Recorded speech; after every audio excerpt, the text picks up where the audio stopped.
السلام عليكم ورحمة الله. وعليكم السلام ورحمة الله وبركاته يا شيخنا. إن الحمد لله نحمده ونستعينه ونستغفره ونعوذ بالله من شرور أنفسنا وسيئات أعمالنا. من يهده الله فلا مضل له ومن يضلل فلا هادي له. أشهد أن لا إله إلا الله وحده لا شريك له وأشهد أن محمدا عبده ورسوله. أما بعد. Today, inshallah, in continuation of our book Al-Adab Al-Mufrad by Imām Al-Bukhāri rahimahullah, we'll be reading from Babun Yabda'u Bil-Jar. Yabda'u Bil-Jar, the chapter regarding starting or giving preference to the neighbor. Giving preference to the neighbor. The individual should begin with his neighbor. Ulama says al-afaya. You want to give a gift, start with your neighbor. You want to give a gift, start with your neighbor. This is from the matters concerning the neighbors. The hadith occurs in the chapter. The hadith comes under it in hadith number 104. So we'll be reading hadith 104 inshallah. Imām Al-Bukhāri said rahimahullah, حدثنا محمد بن منهال قال حدثنا يزيد بن زريع قال حدثنا عمر بن محمد عن أبيه عن ابن عمر قال قال رسول الله صلى الله عليه وآله وسلم ما زال جبريل يوصيني بالجار حتى ظننت أنه سيورثه. ما زال جبريل يوصيني بالجار حتى ظننت أنه سيورثه. Imām Al-Bukhāri reported from his Shaykh Muhammad ibn Minhal Abdur-Raūf. Muhammad ibn Minhal, he is At-Tamimi Abdur-Raūf rahimahullah. He said حدثنا يزيد بن زريع أبو معاوية. Muhammad ibn Minhal reported that hadith from his Shaykh Yazid ibn Zurayh Abu Muawiyah, who said حدثنا عمر ibn Muhammad. Umar ibn Muhammad is one of the great grandchildren of Umar radiallahu anhu. So you will have it that Umar ibn Muhammad, he was reporting from his father, because he said in it that An Abihi, and his father is Muhammad ibn Zayd ibn Abdullah ibn Umar.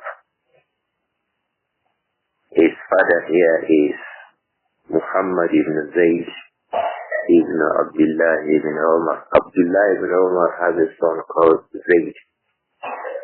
Abdullah ibn Umar radiallahu anhuma, he had a son called Zayd. That Zayd had Muhammad. That is the Muhammad we are talking about. So Muhammad is the grandchild of Abdullah ibn Umar. And Umar ibn Muhammad is the great grandchild of Abdullah ibn Umar. So he's further down, being the great grandchild of Umar radiallahu anhu. His name himself is Umar. So he is Umar ibn Muhammad ibn Zayd ibn Abdullah ibn Umar radiallahu anhum. And he has reported the hadith from his grandfather Muhammad ibn Zayd ibn Abdullah ibn Umar. Muhammad, the son of Zayd, he has reported it from his grandfather Abdullah ibn Umar. So it is an Abdullah ibn Umar. You will see there's a major lesson here, ikhwah.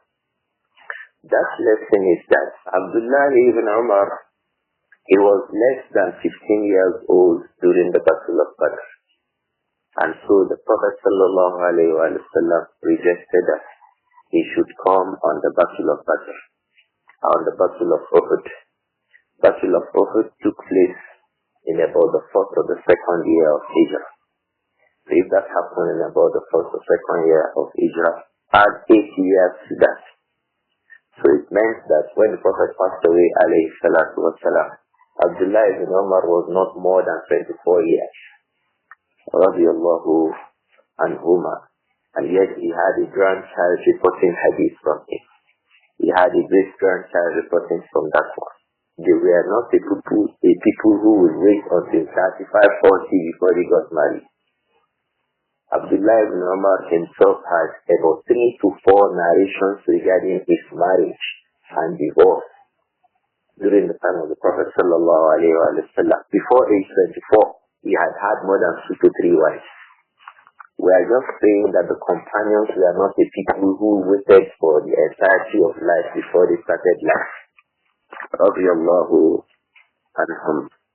So he reported from the Messenger alayhi salatu wasalam that the Messenger said sallallahu alayhi wa alihi wa sallam, مَا زَالَ جِبْرِيلُ يُوصِينِي بِالْجَارِ حَتَّى ظَنَنْتُ أَنَّهُ سَيُوَرِّثُهُ مَا زَالَ جِبْرِيلُ يُوصِينِي بِالْجَارِ حَتَّى ظَنَنْتُ أَنَّهُ سَيُوَرِّثُهُ. Jibreel alayhi salatu wasalam, the angel that Allah sent to the Messenger sallallahu alayhi wa sallam to deliver a message to him. He said, مَا زَالَ يُوصِينِي. He did not stop giving me adjuration. He did not stop enjoining me.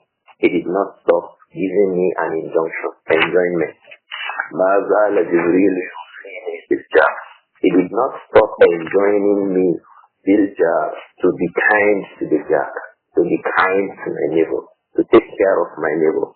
Ma zala Jibreel yusini biljar. Jibreel did not stop telling me, enjoining me regarding kindness to the neighbor. Hatta so much so that Zanantu annahu sayuwarrithuhu. I had thought that he would come with an injunction from Allah that the neighbor should share from our property he leaves behind after death. He was telling me so much about your neighbor. Be kind to your neighbor. Be dutiful to your neighbor. Don't bring harm to your neighbor. And all of this. He continued to repeat it. So much that I thought, Zanantu annahu sayuwarrithuhu. The next message he would bring, he would soon bring a message to say that the neighbor should inherit from our property when we pass away. So this shows that the neighbor has great rights with us. Yes, they are not our brothers. They are not our parents. They may not be our brothers. They may not be, because there could be al-jaru dhul qurba. There could be a neighbor. There could be a neighbor that is also from amongst our kith and kin. There could be a neighbor that could be from amongst our kith and kin. And there may also be a neighbor that may not be from our kith and kin. So when the neighbor is not from our kith and kin, they are next to us after our kith and kin. After kith and kin, after our kindred and relatives, the next set of people that we have been enjoying to be kind to, they are our neighbors. Of course, apart from those who are residents and dependent upon us. We discussed all of that previously. Apart from the household, the next group of people to us, that to whom we must be kind and dutiful, they are our neighbors. So in this hadith, the Messenger said, alayhi salatu wassalam, مَا زَالَ جِبْرِيلُ يُوصِينِي بِالْجَارِ حَتَّى ظَنَنْتُ أَنَّهُ سَيُوَرِّثُهُ. Jibreel continued to remind me, continued to repeat that I should be kind, I should be dutiful to the neighbor, so much that I was thinking that he will soon bring an injunction, سَيُوَرِّثُهُ, that the neighbor should share from our inheritance when we pass away. There's a question that we would ask here. what is the connection between this hadith and the chapter heading? The chapter heading says, Babun Yabda'u Bil-Jar. The chapter that we should, or that the individual should start giving gifts. He should start with the jar. He should start with the neighbor.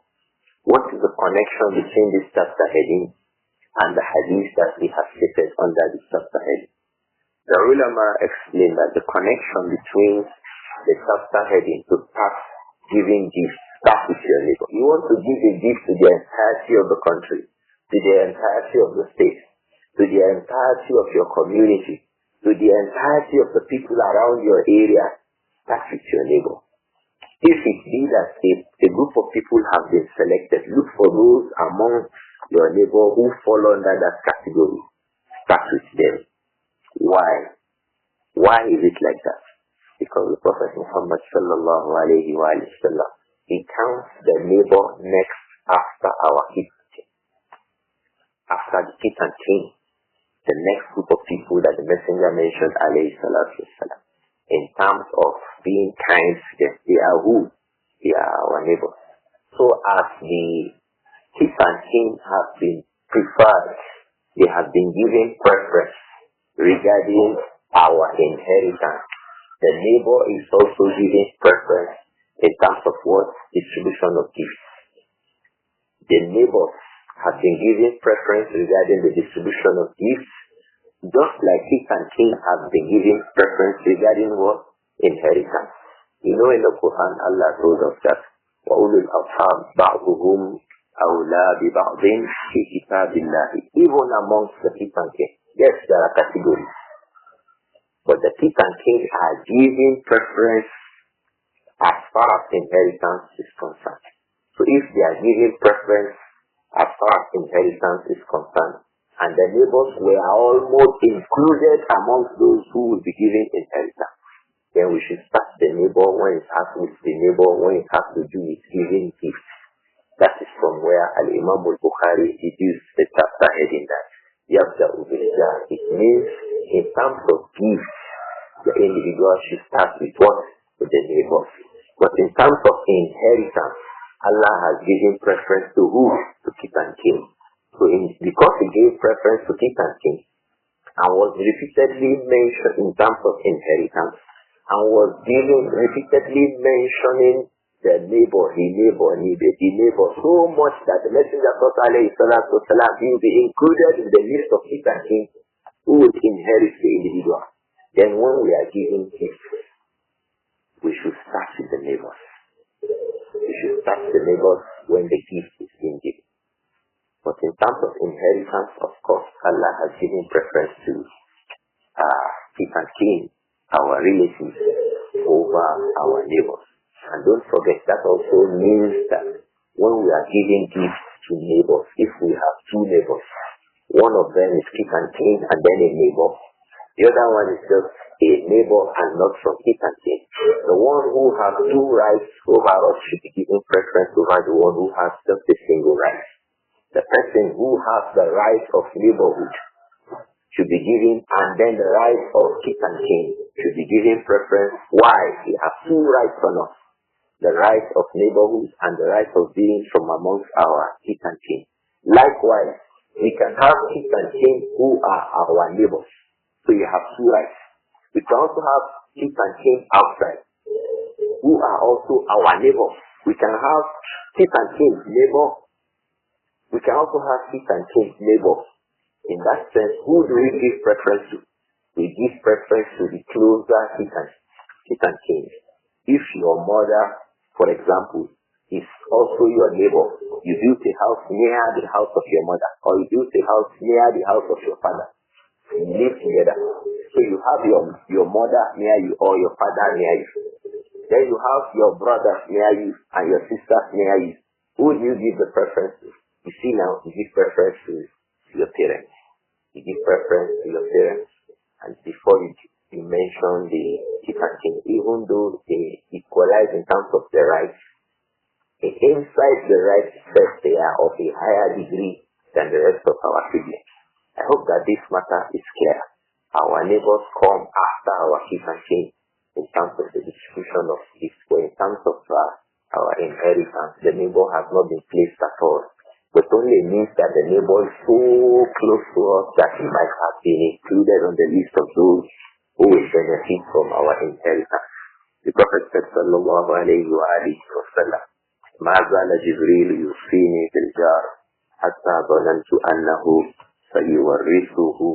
Jibreel continued to remind me regarding our jar, regarding our neighbors. Hatta the repetition came and the continuation began, the enjoyment began to be repeated. ظَنَنْتُ أَنَّهُ, I was thinking that the neighbor shall be given from the inheritance that we leave behind after we pass away.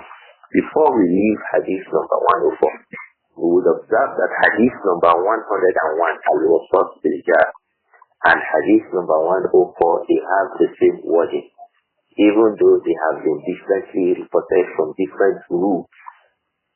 The first one in Hadith 101 is the Hadith of Aisha, radiyallahu anha. And here in Hadith number 104, we are reading the same Hadith, with the same wording from the Hadith of Abdullah ibn Umar. Further down under this chapter heading, we shall still see the Hadith under the Hadith of Abdullah ibn Amr ibn al-As. Perhaps we should give this comment after we have read this report, the next report, Hadith number 105 from Abdullah ibn Amr ibn al-As. So now we have three companions reporting this Hadith. And the chains of report are completely different. The chains of report of that Hadith of Aisha, the chains of report of the Hadith of Ibn Umar, the chains of report of the Hadith of Abdullah ibn Amr ibn al-As, which is the next one that we shall read, they are completely different chains.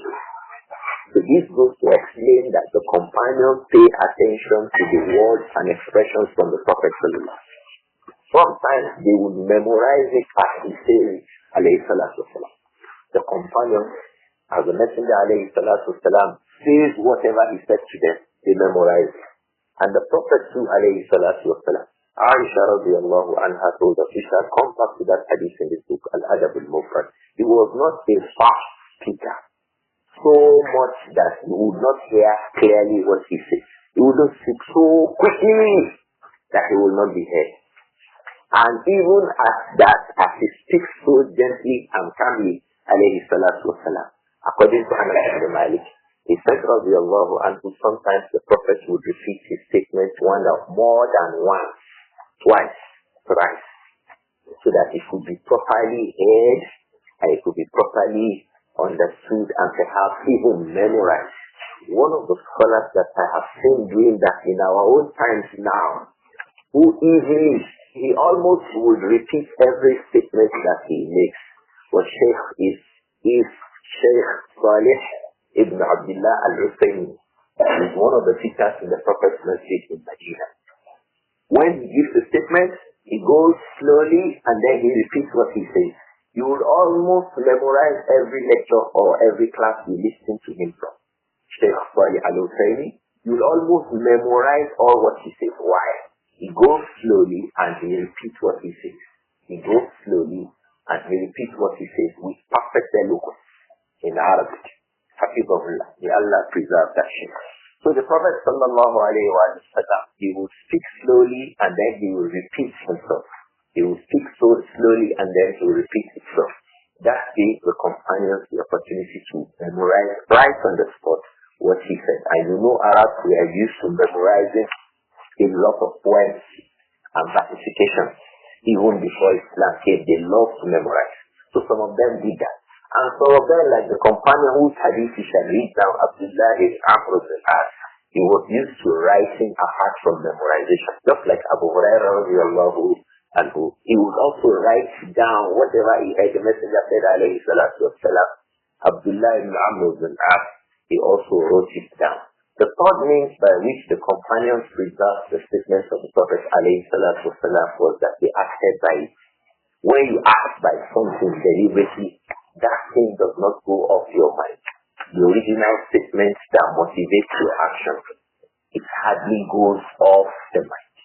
When you memorize something in your action, you put something into use, you use that thing. For example, when we make wudu now, if you know the proof, the hadith that says that we should say Bismillah at the beginning of wudu, it will in a way help you to keep that hadith, especially if you study the hadith and the difference of opinion among the scholars whether that hadith is sahih or not.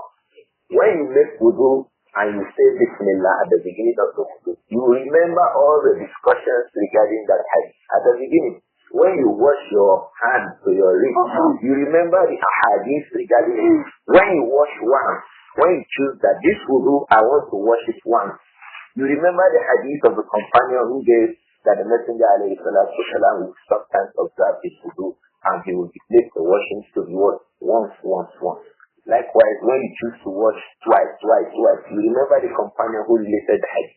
When you choose to wash thrice, you remember the various companions who reported that the Messenger alayhi salatu wasalam would wash during his wudu. Thrice. This is the way to act upon knowledge. You act upon knowledge actively. When you practice it, you remember the issues regarding that matter. This one happens a lot. It happens a lot. In fact, you remember where is it, who said what regarding it as you continue in your wudu. So the wudu is a conscious wudu. Imagine when you do that also during Salah. This was the way of the companions regarding the statements of the Prophet Muhammad sallallahu alayhi wa sallam. And we are going to see a manifestation of that they acted upon his statements while remembering his statements. They will do something, remembering that what I'm doing now, I am following one statement from who? From the Prophet Muhammad alayhi salatu wasalam. When we mention wudu, when Uthman bin Affan performed wudu in one of the most popular and the most encompassing hadith in the books of Sunnah, regarding the complete wudu, we talked about Al-Bukhāri and Muslim, regarding the complete wudu of the individual, the hadith of Uthman bin Affan. At the end of the wudu, he said, what I have done now is the way the Messenger alayhi salatu wasalam would perform his wudu.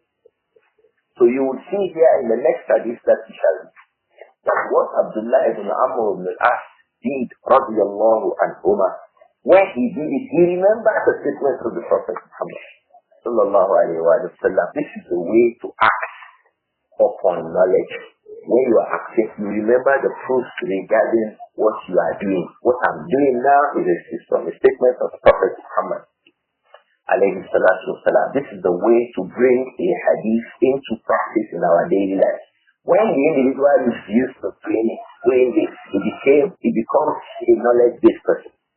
He becomes purely knowledge-based. Everything he does is dictated by a certain knowledge, by a certain answer he has gotten from the Prophet Muhammad alayhi salatu wasalam.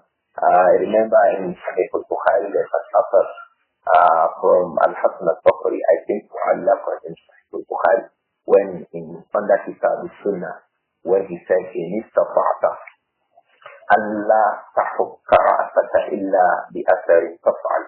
If you are able not to even scratch your head, except that you remember an author that one day the Prophet scratched his head. So one day the companion scratched his head.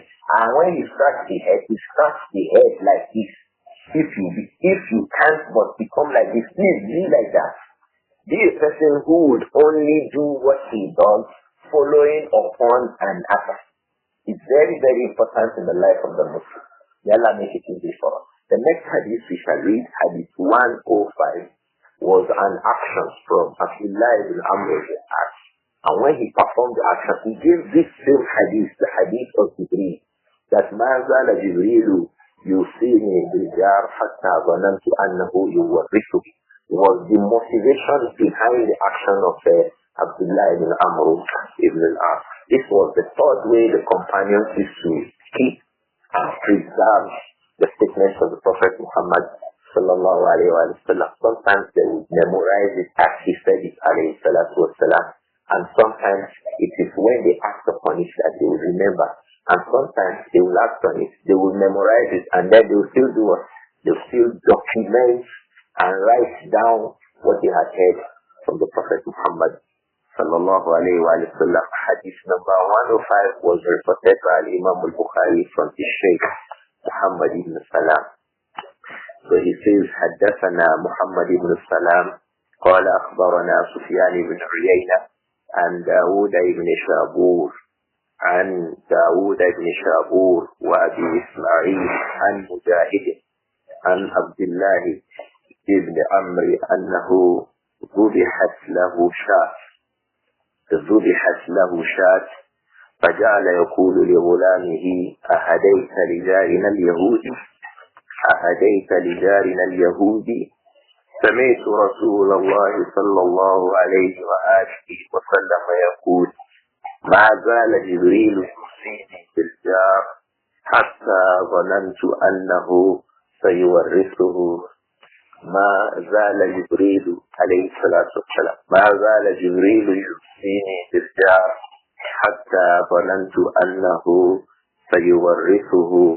Al-Imam Al-Bukhāri reported this hadith from Muhammad ibn Salam. The hadith of Ibn Umar, he reported it from Muhammad ibn Minhaj, and so on. This report came from Muhammad ibn Salam. That is Al-Imam Muhammad ibn Salam al-Bikandi, rahimahullah. He said, أخبرنا سفيان ibn عيينة. This hadith came from Al-Imam Sufyan ibn Uyayna al-Hilali and Dawood ibn Shabur. Dawood ibn Shabur is Abu Sulaiman al-Makki. Abu Sulaiman al-Makki. So Al-Imam Sufyan ibn Uyayna al-Hilali reported this hadith from two amongst his teachers. He reported it from Dawood ibn Shabur and he reported it from Abu Ismāīl, and he mentioned the both of them in the Isnad. Abu Ismāīl is Bashir ibn Sulaiman al-Kindi. Bashir ibn Sulaiman al-Kindi, that is Abu Ismāīl.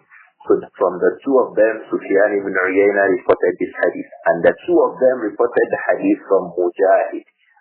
Al-Imam Mujahid here is the eminent tabi'i and the student of the companions, Mujahid ibn Jabr al-Bakki. So you would see Abu Ismāīl, Bashir ibn Sulaiman al-Kindi, and Abu Sulaiman al-Makki, Dawood ibn Shabur. The both of them reported it from who? Mujahid ibn Jabr, the student of Abdullah ibn Abbas. He took tafsir from him. He stayed with him for about 15 years learning tafsir. He said he would stop at every verse and ask Abdullah ibn Abbas, what is the meaning of this verse? What was the sabab al-nuzul, the reasons for the revelation of the verse, the circumstances leading to the revelation of the verse, and the rulings regarding that verse. Mujahid ibn Jabr took all of these about in 3 readings. Mujahid ibn Jabr did that in 3 readings from Abdullah ibn Abbas, radiyallahu anhuma. Today, most of the students will not even have finished the reading of the Quran before they leave their ustaz and go away. May Allah protect us. So, Al-Mujahid, this hadith was reported from Abdullah ibn Amr ibn al-As from Mujahid ibn Jabr, rahimahullah, that Abdullah ibn Amr ibn al-As zubihat lahu shah. A sheep was slaughtered for him in his house, in the house of Abdullah ibn Amr ibn al-As, the companion, radiyallahu anhuma. We remember that Abdullah ibn Amr ibn al-As is the son of the companion Amr ibn al-As. We usually mention the age gap between the father and the son. So Abdullah ibn Amr ibn al-As had a sheep, zubihat lahu, that was slaughtered for him in his house. فَجَعَلَ يَقُولُ لِغُلَامِ. So he went on and started to tell his slave boys, his servants, أَحَدَيْتَ لِجَارِنَا الْيَهُودِ أَحَدَيْتَ لِجَارِنَا الْيَهُودِ. Have you given a part of it? Did you give a gift لِجَارِنَا الْيَهُودِ to our neighbor who was a Jew? Did you give our Jewish neighbor a gift from it? أَحَدَيْتَ لِجَارِنَا. Did you give from it to our neighbor Yahudi, the Jew? Our neighbor the Jew, did you give him from it? Did you give him from it? He began to repeatedly ask his son, hey, did you give the Jewish neighbor? Did you give some of the lamb or some of the sheep to the Jewish neighbor? Did you give some to the Jewish neighbor? There's a major point of benefit here. It means that Abdullah ibn Amr ibn al-As, when the Messenger alayhi salatu wasalam told us to be kind and dutiful to our neighbor, he understood from it that that neighbor may be a Jew or a Christian or a non-Muslim. We had mentioned this at the beginning, that Al-Hafiz ibn Hajar deduced from these ahadith that being nice to our neighbor does not mean that the neighbor should be a Muslim alone. I have one neighbor, good Muslim. That is the one that you are nice to. You may also be nice, or you should also be nice to the neighbor who is a fasiq. We remember Ibn Hajar rahimahullah was telling us that Ismul Jar yashmalul Muslim wal kafir wal fasiq wal sadiq wal adu. It may even be your clear-cut enemy. It's still your neighbor. All of these were picked from these ahadith. Abdullah ibn Amr ibn al-As understood that al-jar, this word, alif lam, jar, the neighbor, could involve anybody. And that was why, in trying to be kind to the neighbor, he was still asking whether part of the sheep had been sent to his neighbor, who was what? Was a Jew. So for us, it does not suffice to say, that my neighbor is a Christian. I will not be nice to him. Oh, that my neighbor is my enemy. I will not be nice. The least is that no hurt must come to him from you. You must not hurt your neighbor. You must not hurt your neighbor. How about some neighbors who are difficult and directing hurt to us? We shall come back to that. That is, and those are those that are referred to as al-jar, the evil neighbor. How do you handle the evil neighbor? We'll come back to it. But basically, the basic rule is that be nice to your neighbor. Whether it be a Muslim, whether it be a Jew, whether it be a Christian, whether it be anybody, whether it be a Fasiq, whether it be an Abid, whether it was a learned person, whether it was an ignorant person, be kind to your neighbor. This was a Jew that Abdullah ibn Amr ibn al-As was sending a gift, a Jew. I was asking the servant, have you provided some for our neighbor who is a Jew? Have you sent some to our Jewish neighbor? So Abdullah ibn Amr ibn al-As was asking that question, and then he said, Sami'tu Rasulullah sallallahu alayhi wa sallam yaqul.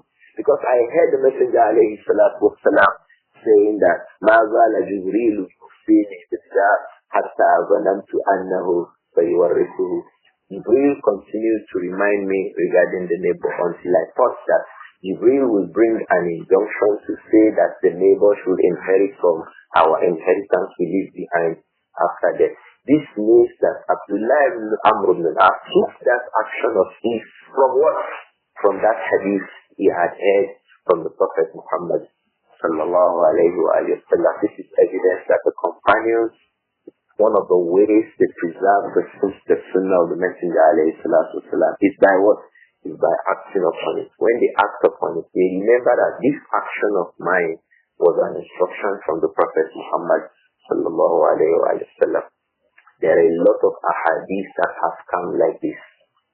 There are a lot of ahadith that have come like this. When they don't even say it, those listening to them could ask them, is that a sunnah of the Messenger? Say, yes, that was a sunnah of the Messenger alayhi salatu wasalam. When they don't ask the one who made the statement, they could go to another companion and say, so and so companion said so and so thing. That's why we say, that is what the Prophet told us to do. So it meant that the companions were people who learned the sunnah and practiced the sunnah. They did not learn the sunnah only for the books. They did not leave the sunnah only for their lips and a person of sunnah and it ended there. No. Your actions too must speak what your tongue speaks. Your tongue should speak following the sunnah. Your actions too should speak following the sunnah. As your tongue should speak following the sunnah, that is how your actions too should speak following the sunnah. And that is the way of the Salaf. Our Salaf are the companions, radiyallahu anhu. And you would see that in their actions, they depended on what they had heard from the Prophet Muhammad, alayhi salatu wasalam. So much that when they act, they remember the Prophet's statement. When you act, Talibul Ilm, Salafi, who do you remember? You remember that what I'm doing now, I am following an asar from a companion or from one of the A'immah. Is that what you remember? Or you just do something like that without any good knowledge base background for it. May Allah protect us. The point I wanted to raise on the Hadith 104 that I suspended for to come on the Hadith 105 is the fact that we can see this Hadith has emerged here from three different routes. It has emerged from the Hadith of who? Aisha, radiallahu anha. It also emerged from the Hadith of who? Abdullah ibn Umar. It also emerged from the Hadith of who? Amr ibn al-As. These kinds of Ahadith, imagine that it emerges from 10 companions. Imagine that it is emerging from 20 companions. You'll be hearing the ulama saying that this hadith is mutawatir. This hadith is mutawatir. Why? It has emerged from various companions. And that means if 20 companions have reported it, if you go now and start gathering the reports from amongst the tabi'un, how many of them have reported it? If the hadith had come from 20 companions, you will not be surprised that the number of tabi'un who would have reported that hadith will not be less than 40. If you go to the Atba'u Tabi'in, the students of the tabi'un who reported this hadith, they will not be less than 6. And the scholars of hadith combine all these reports. This is the kind of hadith that they refer to as mutawatir. It is difficult to say that the people came together to agree upon a lie. So all these groups, all these people, they never knew, they never met themselves. Yes, everybody was saying that Ma'azala Jibreel alayhi salatu wasalam, yusini biljaf hatta zanantu annahu sayuwarrisuhu. They continue to say all of this in all of these large reports. This is the reason why sometimes when people come and start arguing some matters in our religion, sometimes the best thing to do is just to point out the ignorance upon which they speak to them. I'm sorry, but that is the truth. If a person comes to argue whether Isa alayhi salam would come back, Isa alayhi salam's coming back has been mentioned in Ahadith al-Mutawatirah. 22 various companions reported the hadith of the coming back of Isa alayhi salam. Over 60 companions, over 60 tabi'un reported that hadith from those 22 companions, and so on. All these people never met themselves, they never knew themselves, they didn't have anything to do, or they just have that. I had a report from so. I had a report. And all these are chains of Imām and scholars of the Ummah. It goes back, all of them going back to the Messenger alayhi salatu wasalam to say that Isa alayhi salam would come back. So some Muslims will set aside all these clear-cut authentic chains of reports from the Prophet Muhammad sallallahu alayhi wa alihi wa sallam. They will be depending on one statement from Mark, Luke and John from a book that has no isnad. They will leave asanid, began to depend on books that have no isnad. They began to depend on one Rashid Rida said something in his tafsir. They began to depend on one Shaykh said one thing after there's a clear-cut report from the Prophet that is mutawatir from the Prophet alayhi salam. This is injustice in terms of handling the matters of the religion. It amounts to no other than injustice in terms of handling the matters of the religion. I think we can stop here for today, inshallah.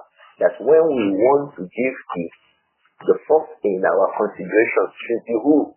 Our neighbors. But let's not forget, when the neighbors are at the same time our relatives, the neighbor that is a relative will take precedence over the neighbor that is a non-relative. I think we can stop here. The time is already fast spent.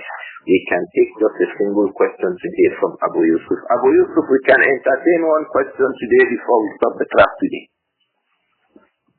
Jazakumullahu khairan ya Shaykhana. Amin wa antum jazakumullahu khairan. The question I have here is about Salah. About what? Salah. Bismillah.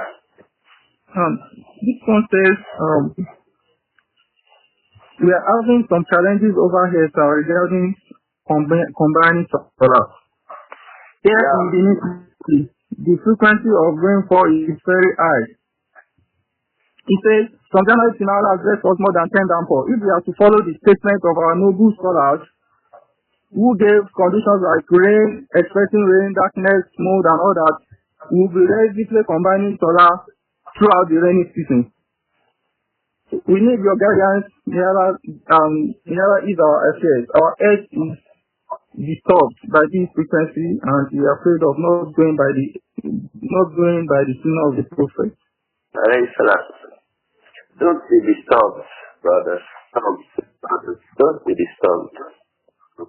Understand this thing in two ways. The first is that the frequency of rain itself, and then that provision in the Sharia that salawat should be combined. It should be combined when the circumstances come.